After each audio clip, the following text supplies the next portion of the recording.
Salut à toutes et salut à tous, c'est Gaëtan pour un nouvel épisode de Coticast. Nous sommes mercredi 20 novembre 2019. On est en fin de journée, là je pars pour un déplacement professionnel assez loin. Donc je profite du coucher de soleil devant moi, j'ai un beau coucher de soleil, pour faire ce petit enregistrement. Et donc comme le titre l'indique, non plutôt comme il l'indique pas, je ne suis pas sous la douche malheureusement, pour les plus curieux ou curieuses d'entre vous. Je suis toujours en voiture, sauf qu'en fait le thème de cet épisode c'est une réflexion par rapport à la douche, non pas sur la partie propreté, nettoyage et tout ce qui va bien, mais plus sur le côté introspection et réflexion. Ça fait quoi? Ça fait pas, c'est pas nouveau, mais je me rends compte que dès que je suis sous la douche en fait, ça devient un des rares moments où je peux réfléchir à aussi bien au niveau professionnel des choses à faire, des choses à penser à faire, des stratégies à appliquer, des réflexions professionnelles, mais également pour tout ce qui est création de contenu. Donc ça parle aussi bien du blog, de la vidéo ou du podcast, en disant tiens je pourrais parler de ça, tiens je pourrais, si je fais une vidéo là-dessus, je pourrais faire tel plan, je pourrais amener ça comme ça, dans le blog je pourrais, si je parle de ce sujet-là, rajouter cette anecdote, je pourrais amener le sujet de cette telle manière ou de telle manière. Bref, les idées fusent. Puis alors le cerveau là il se lâche, il se laisse guider et ça rebondit de fil en aiguille sur plein d'idées. Donc et dès lors que je sors de la douche d'ailleurs, je suis motivé, ça foisonne de partout en termes d'idées. Puis après bon, c'est pas grave tout ça, puis on rentre dans notre quotidien, on part travailler, on est en voiture, ça mûrit encore un petit peu, et puis après on arrive au boulot et puis on est pris par d'autres choses, et puis ces choses là, ces idées ou ces réflexions, elles disparaissent. Elles sont réduites comme tout, donc c'est comme ça tout simplement.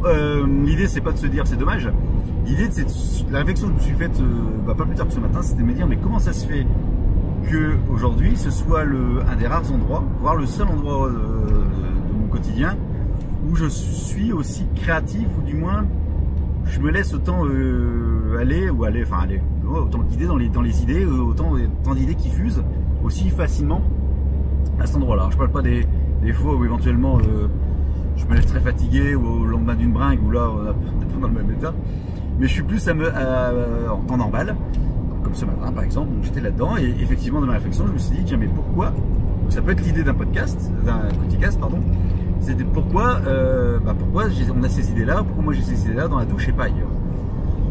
Je me suis dit quels sont les autres endroits où je suis également seul, où je suis amené à être seul, pour me laisser aller. Et ben les autres endroits, c'est la voiture par exemple, où je suis actuellement. Ça peut être aussi les toilettes. Ça peut être aussi dans le lit quand je me couche en premier. Et puis voilà, ou seul dans le bureau quand je suis seul à la maison. Mais tous ces autres endroits, alors la voiture par exemple, si je prends l'exemple de la voiture, qu'est-ce que je fais en voiture? Déjà je conduis, donc je fais attention à ce qui se passe autour, même si j'en ai pas l'air actuellement. Donc je fais attention voiture, je fais attention à la circulation. Régulièrement, quand j'enregistre pas un Coticast, j'écoute les podcasts, j'écoute de la musique, donc mon cerveau se laisse un petit peu guider par ce que j'écoute, mes yeux se laissent un peu guider par ce que je vois. Lorsque je suis aux toilettes, la plupart du temps, je suis avec mon iPad. Donc qu'est-ce que je fais? Je consomme du contenu. Là aussi, je me laisse, mon cerveau se laisse guider par ce qu'il voit, par ce qu'il entend. De l'iPad bien évidemment. Lorsque je suis tout seul chez moi dans mon bureau, quand je suis dans le bureau, il y a quoi autour? Il y a un ordinateur, il y a une tablette, il y a un smartphone, donc je vais consulter les réseaux sociaux, je vais être sollicité par le téléphone, je vais être sollicité par des notifications. Bref, je vais pas avoir je vais être quelque part guidé, je vais me laisser un peu happer par ce qui se passe autour de moi. On peut se dire aussi, ma réflexion que je m'étais faite aussi, c'est de me dire mais si je vais marcher tout seul dans une forêt, en campagne, pour laisser aller également mon esprit. Comme un peu d'ailleurs ce que je faisais quand je cours. Quand je cours aussi, je peux être amené un petit peu à me laisser un peu, on va dire, aller dans ces réflexions, dans cette création, cette créativité. Mais ça va être le cas uniquement si j'emprunte tout le temps le même chemin, et si je sais qu'en courant, je vais courir de la même manière, avec le même rythme, etc. Dès lors que je vais prendre un itinéraire, dès lors que lorsque je vais faire une marche, une promenade, pour découvrir des nouveaux coins, là aussi, mon esprit, c'est-à-dire d'être sollicité par ce que je vois, par ce que je découvre. Et je ne vais pas du tout me laisser aller dans ma créativité, dans ma réflexion par rapport à ça. Alors pourquoi la douche, ça fonctionne? Alors ça, ce sont que mes conclusions. Ça fonctionne parce que je suis tout seul, normalement. 2, ça fonctionne parce que on n'est pas dérangé, on n'est pas avec son téléphone sous la douche, on n'est pas avec sa montre sous la douche, on peut avec son Apple Watch, on est vraiment seul et sans interaction en termes de technologie. 3, ce qu'il y a dans notre salle de bain, ou du moins l'environnement qui est autour de notre salle de bain ou de la douche, c'est tout le temps le même environnement. C'est-à-dire tous les jours, la couleur du carrelage ne va pas changer, la déco ne va pas changer tous les jours. Il va y avoir des nouvelles choses qui vont nous dire, tiens, je suis dans une nouvelle pièce, un nouvel environnement qui fait que mon cerveau est un peu plus en alerte.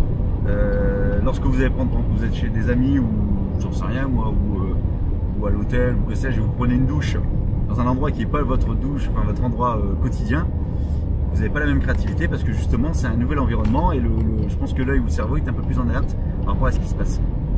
Donc par rapport à ça, en fait c'est un endroit où c'est de la douche, peut-être que la baignoire ça marche aussi, mais je prends des douches.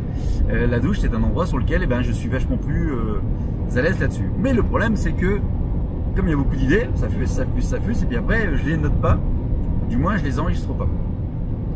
Donc mon approche va me dire éventuellement je me mets vous allez voir la démarche, c'est-à-dire éventuellement je mets un assistant vocal dans la salle de bain et dès lors que j'ai une idée ou un truc, OK Pépère ou Alexo, je l'appelle et enregistre cette idée ou même un assistant, bref, d'enregistrer le truc. Mais dès lors que je vais faire ça, je vais créer une interaction avec un objet tech ou quelque chose qui va faire que je serai plus dans mon cheminement de pensée et ça va couper net mon cheminement de pensée. Donc il faudrait qu'en fait que j'écrive ce que je note au fur et à mesure. Alors sur la douche ça va être compliqué, ou alors avec la buée sur la paroi de douche, mais bon, il va falloir vite. Ou alors sortir quand je sors de la douche vite avec un carnet, noter ce que mes 3, 4, 5, 6, 7, 10 idées qui ont fusé. Mais voilà, je pense qu'il va falloir que je pense qu'il serait intéressant plutôt de commencer à capter ces moments-là, à bénéficier, à capitaliser, on va dire, sur mes idées de ces moments-là, pour que je puisse avoir plein de contenu à faire, à produire, à façon de le faire, tout ça. Donc écrire tout ça en vrac, puis après à moi d'organiser derrière comment j'exploite ces idées-là. Voilà, je voulais juste vous faire partager ça parce que c'était pas ma découverte, mais c'était mon petit moment à moi, et savoir si également c'était le cas chez vous, ou si vous aviez d'autres moments qui vous permettent d'être créatif dans ces moments-là, d'être créatif. En voiture, ça peut m'arriver également de me laisser un petit peu aller. Dans ce cas-là, j'ai pas de radio, j'ai pas de podcast, et puis je me laisse un peu guider là-dedans. Mais là aussi, c'est compliqué. Enfin, c'est pas la même interaction, c'est pas la même. Il y a quand même d'interaction avec ce qui se passe autour, donc c'est un peu plus compliqué. Voilà. Si vous avez ce truc-là, ça m'intéresse, faites-moi un petit retour. Si vous avez des trucs, des choses qui me permettent de capter ces petits moments de création. Puis deuxième petite chose très rapide, je vais vous conseiller, c'est une recommandation concernant l'ami Cédric avec qui je fais Burger Tech. Il a sorti cette semaine, on est quand? Mercredi, cette semaine, je sais plus comment, peut-être ce week-end, il n'y a pas longtemps, un petit épisode de Minecast. Je vais vous mettre le lien dans les notes, ici. Et dans cet épisode, il explique comment faire disparaître les saloperies de bandeaux, de cookies, pas de cookies, mais des saloperies de bandeaux lorsque vous allez sur un site web en disant est-ce que vous acceptez les conditions du site web. Vous savez, ces fameuses conditions RGPD qui existent maintenant depuis une petite année maintenant, je pense. Et lorsque vous êtes sur un site web, vous avez un truc, un bandeau qui arrive, est-ce que vous acceptez les conditions, les machins? Généralement on dit oui, j'accepte. Et donc en fait il a trouvé un petit plugin que vous mettez dans votre navigateur et qui vous permet de faire disparaître ça de manière automatique. Et j'ai trouvé ça, c'est tout bête, mais c'est vachement intéressant. Ah, ça y est, il n'y a plus de soleil, ça va s'assombrir. Oh non, même pas, j'ai l'impression que ça tient bien la luminosité. Donc voilà, donc allez voir ça donc, par rapport à ce que je vous ai mis comme lien, si ça vous intéresse. Ça vous permet de dégager ça en termes de navigateur. Ça ne fonctionne pas pour la partie smartphone, c'est uniquement le navigateur bureau. Mais ça vaut quand même déjà le coup de s'en débarrasser. Voilà, ce sera tout pour cet épisode. Je vous remercie de m'avoir écouté. Je vous souhaite une douce et agréable journée. Pour moi, fin de journée, une douce et agréable route. puis je vous dis à très bientôt pour un nouvel épisode de Coticast. Salut!